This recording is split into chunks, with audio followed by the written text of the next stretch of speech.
March 18. தலைப்பு ஐக்கியம்.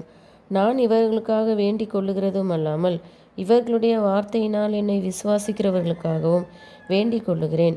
அவர்கள் எல்லோரும் ஒன்றாயிருக்கவும், பிதாவே, நீர் என்னை அனுப்பினதை உலகம் விசுவாசிக்கிறதற்காக நீர் என்னிலேயும் நான் உம்மிலேயும் இருக்கிறது போல அவர்கள் எல்லோரும் நம்மில் ஒன்றாயிருக்கவும் வேண்டிக் கொள்ளுகிறேன். யோவான் 17:20-21.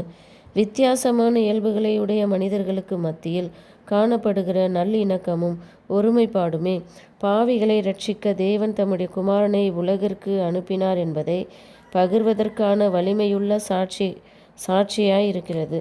இந்த சாட்சியை பகிர்வது நமது ஸ்லாக்கியமாகும். ஆனால் இதை செய்வதற்கு கிறிஸ்துவின் கட்டளைக்கு கீழ்ப்பட்டவர்களாக நாம் இருக்க வேண்டும். அவருடைய குணத்திற்கு இசைவாக நமது குணங்கள் வணையப்பட வேண்டும். நம்முடைய சித்தங்கள் அவருடைய சித்தத்திற்கு ஒப்படைக்கப்பட வேண்டும். பின்னர் எந்த ஒரு வேற்றுமை எண்ணமும் இன்றி நாம் ஒன்றிணைந்து வேலை செய்ய முடியும். சின்னஞ்சிறிய வேற்றுமைகள் மனதில் வைத்து யோசிக்கப்படும் போது அது கிறிஸ்துவ ஐக்கியத்தை அழிக்கக்கூடிய செயல்களுக்கு வழிநடத்தும். இவ்வாறு எதிரியானவன் நம்மை மேற்கொள்ள நாம் அனுமதிக்காதிருப்போமாக. நாம் தேவனுடனும் ஒருவரோடு ஒருவரும் கிட்டி சேருவோமாக. அப்பொழுது நாம் தேவனால் நாட்டப்பட்டு ஜீவ நதியினால் நீரூற்றப்பட்ட நீதியின் விருட்சங்களாக இருப்போம். அப்படியானால் எத்தனை அதிகமாய் கனி கொடுக்கிறவர்களாய் இருப்போம். நீங்கள் மிகுந்த கனிகளை கொடுப்பதினால் என் பிதா மகிமைப்படுவார் என்று கிறிஸ்து கூறவில்லையா?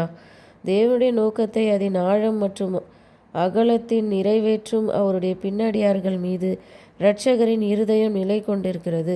அவர்கள் உலகம் முழுவதிலும் சிதறடிக்கப்பட்டிருந்தாலும் அவருக்குள் அவர்கள் ஒன்றாயிருக்க வேண்டும்.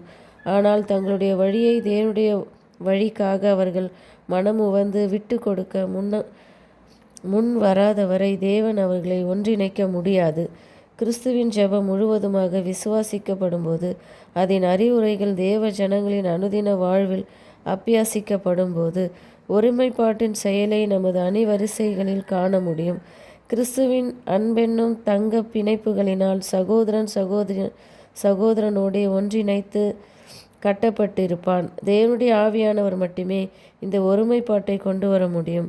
தம்மை தாமே பரிசுத்தமாக்கியவர் தம்முடைய சீஷர்களையும் பரிசுத்தமாக்க முடியும். அவருடன் இணைக்கப்பட்டவர்களாக அவர்கள் பரிசுத்த விசுவாசத்தில் ஒருவரோடொருவர் இணைக்கப்படுவார்கள். இந்த ஐக்கியத்திற்காக நாம் போராட வேண்டும் என்று தேவன் நினைக்கிற வண்ணம் நாம் போராடும்போது அவர் நம்மிடம் வருவார். ஆமேன்.